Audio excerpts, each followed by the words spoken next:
Welcome back, everyone. In case you missed it, this is part 2 of my Capstone album review series, where I am dissecting a selection of some of my favorite albums using the knowledge I've gained from the sound recording and technology program at Montgomery County Community College. If you missed part 1, where I go over the classic Beatles record Revolver, it'll pop up in a little video card right up here. But without further ado, let's get into it. The second album I've chosen for this series is the massively influential 1971 Motown masterpiece, What's Going On by Marvin Gaye, a benchmark album in modern history for a plethora of reasons. For those unaware, Motown was one of the most important record labels to pop up in the 20th century. It was founded in the city of Detroit, Michigan in 1960 by Berry Gordy, someone whose assembly line methods of production turned Motown into an extremely active powerhouse of pop and soul hits. Playing on the vast majority of these iconic songs were the Funk Brothers, the nickname given to the session players who became synonymous with the Motown name. The Funk Brothers included musicians such as the legendary bassist James Jamerson and Bobby Babbitt, drummer Benny Benjamin, percussionists Jack Ashford and Eddie Brown, keyboardist Earl Van Dyke, and guitarist Ray Monet, Joe Messina, Robert White, and Eddie Wills, just to name a few. Unsurprisingly, many of these players, with the notable exception of drummer Benny Benjamin, contributed to the What's Going On album and were a huge part in crafting this unbelievable work of art. The album is split into two sides, each with their own identity and flow. Side A is the album's medley, a collection of songs that, with the exception of the first two tracks, all seamlessly flow into one another as part of a larger experience, made complete with the use of musical motifs and reprisals. Side B of the record, on the other hand, feels a bit looser, with only 3 tracks that all contain different sonic identities and runtimes. Kicking off the medley is the self-titled smash hit, What's Going On, an utterly mesmerizing piece filled with stunning string arrangements, masterful percussion work, an iconic bass line that's performed by James Jamerson, and one of, if not the most awe-inspiring vocal performances from Marvin Gaye that I've ever heard. I also love the lyrical and conceptual angle that Marvin takes with the track as well, as he sings from the perspective of a Vietnam War veteran coming back to the United States, only to find rampant drug abuse and widespread poverty. Both this song and the album as a whole bring forth such an uplifting attitude in the face of all the turmoil that slammed the United States in the 60s and 70s, preaching that only love can conquer hate and the importance in finding God to overcome it all. A message that still rings as emotionally impactful to me despite the fact that I'm not particularly religious, in large part thanks to how beautifully it's put in this song. This self-titled track is also where we get introduced to the main musical motif of the album, that's played by the orchestra that occurs in between the verses of the song. That motif is also what kicks off the next song, What's Happening, Brother, though this time there's some added chorus vocals for a much grander presentation. This song continues the shock and surprise surrounding the POV character that Marvin Gaye is performing as, with the tone of the conversation being that of a chat with a supposed close friend that he hasn't seen since the war. Despite the instrumental and rhythmic similarities to the intro track, this song feels notably distinct from even its first moments with its slower tempo, downwards key change, and different vocal melodies. The following Flying High in the Friendly Skies is where we get our first major switch up, with the track being a lot slower and softer than the previous two.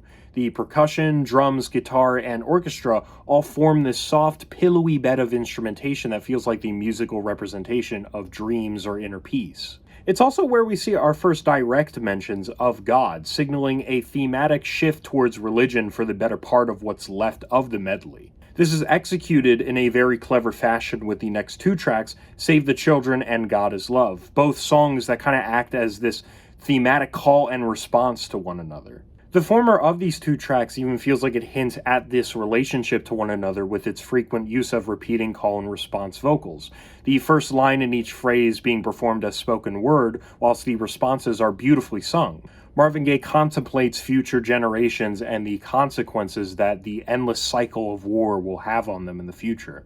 The track has this potent tone of desperation and concern to it before God is Love gives its quick and shockingly effective answer to many of its questions and concern, that being of love and faith both in each other and in God.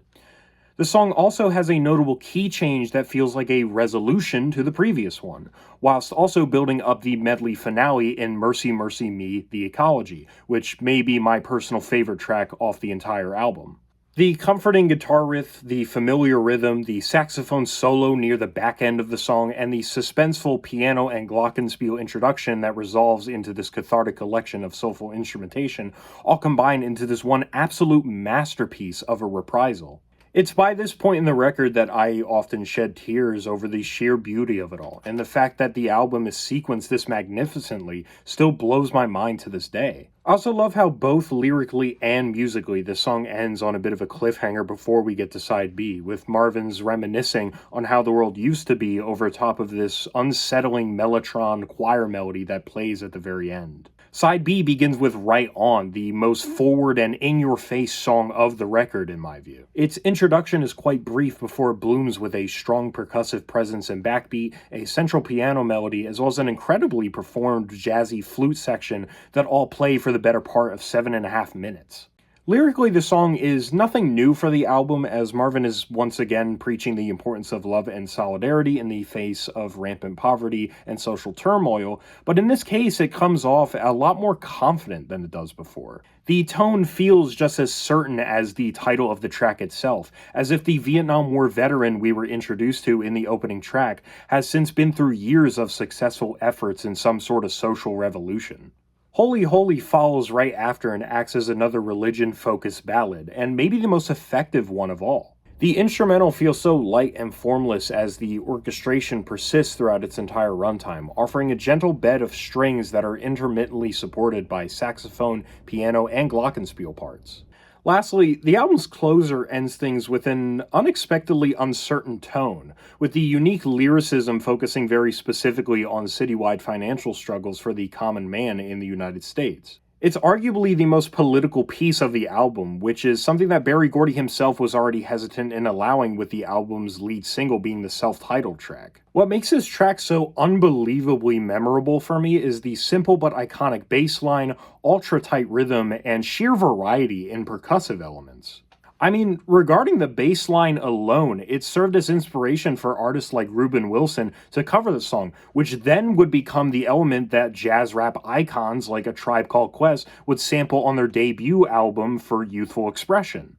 It's an immaculate, surprising, and socially conscious way to close the album out, and is one of the many reasons What's Going On has become such a well-regarded masterpiece within the genres of soul and R&B. Everything from the sequencing, the one-of-a-kind production and arrangements, the uplifting and conscious writing, and the otherworldly vocal performances from Marvin Gaye make What's Going On such a special album to me. I remember my first time listening to it and shedding tears over the sheer scale of its beauty, whilst also giving into the urge to move to its groovier moments. From the moment you're introduced to it, you already feel its immense impact, and that's something you can't really say about just any album or media generally that you come across. Learning about Motown as a label in the classes I've taken has also given me more appreciation for all the incredible talent that went into this record, and the Funk Brothers specifically have become a name that will be engraved into my brain for the rest of my days. I want to know what your thoughts are on this album though, so let me know in the comments down below, and make sure to stay tuned for part 3. I'm especially excited to talk about the album that's going to be in the next part, so make sure to keep your eyes peeled for that.